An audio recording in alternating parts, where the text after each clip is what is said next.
A youthful outlook is linked to a better sex life, study.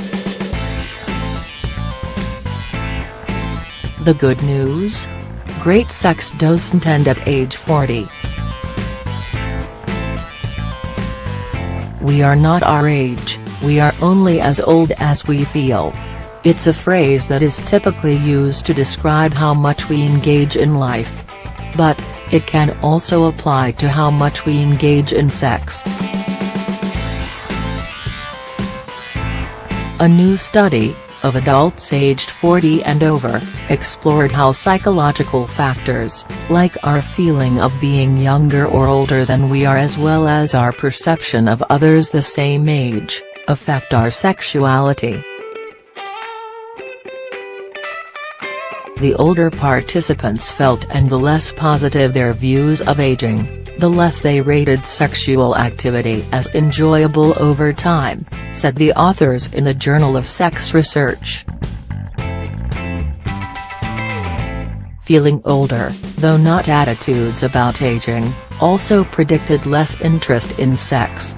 Age, gender, marital status, self-rated health, and subjective age all predicted interest in sex, Steele explained.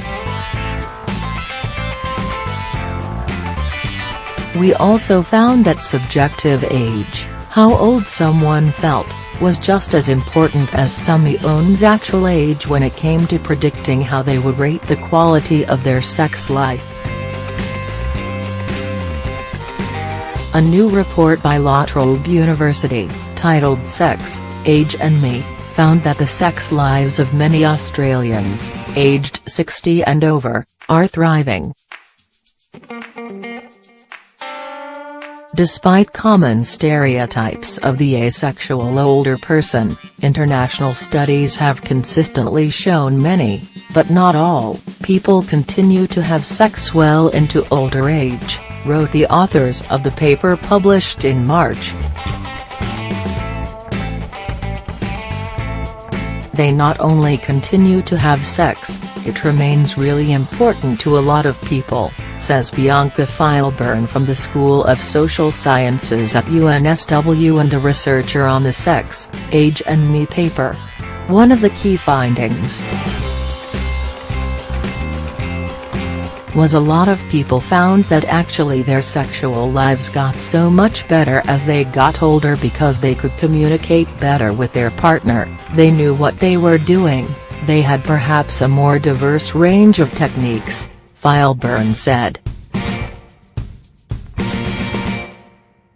Just over half of sexually active survey participants had sex 1 to 5 times in the previous 4 weeks, the authors added.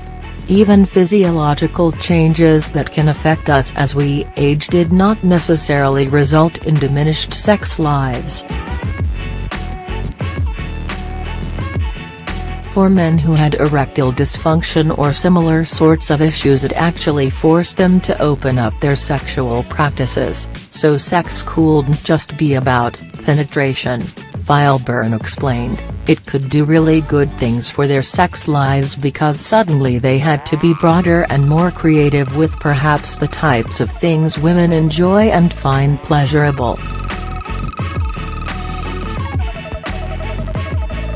Despite active sex lives, ageism in relation to sexuality is experienced by many older people.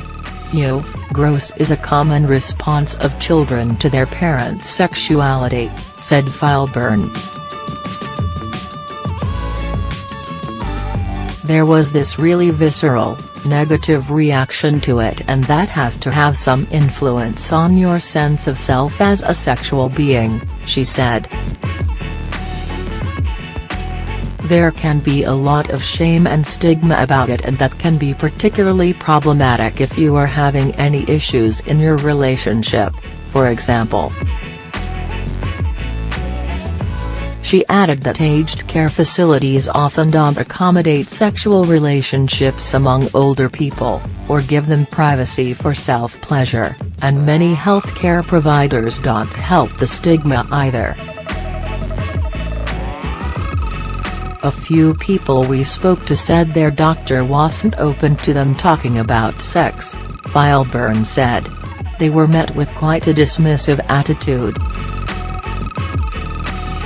A. Steele said that research into our sex lives as we age is important to reduce stigma and to help us understand the factors that influence our attitudes towards sex. People enjoy sex, it contributes to a healthy relationship, and it can have health benefits, she said.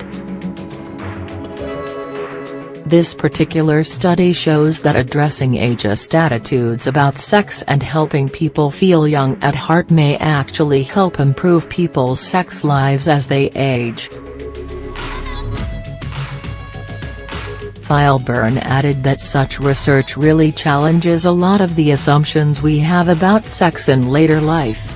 The key thing to stress is that there is a huge amount of diversity among older people, she said. People need to know, and particularly younger people, that older people have sex. It doesn't end once you're 40 or 50 or 60. For a lot of people, sex continues to be a really important and essential part of their life. It's also perfectly okay if it's not. But we need to accept that people are sexual beings as they age, and we need to be inclusive of that in our sexual health policies, sexual health practices and healthcare provisions, and we need to be accommodating to that in our attitudes and how we respond to older people.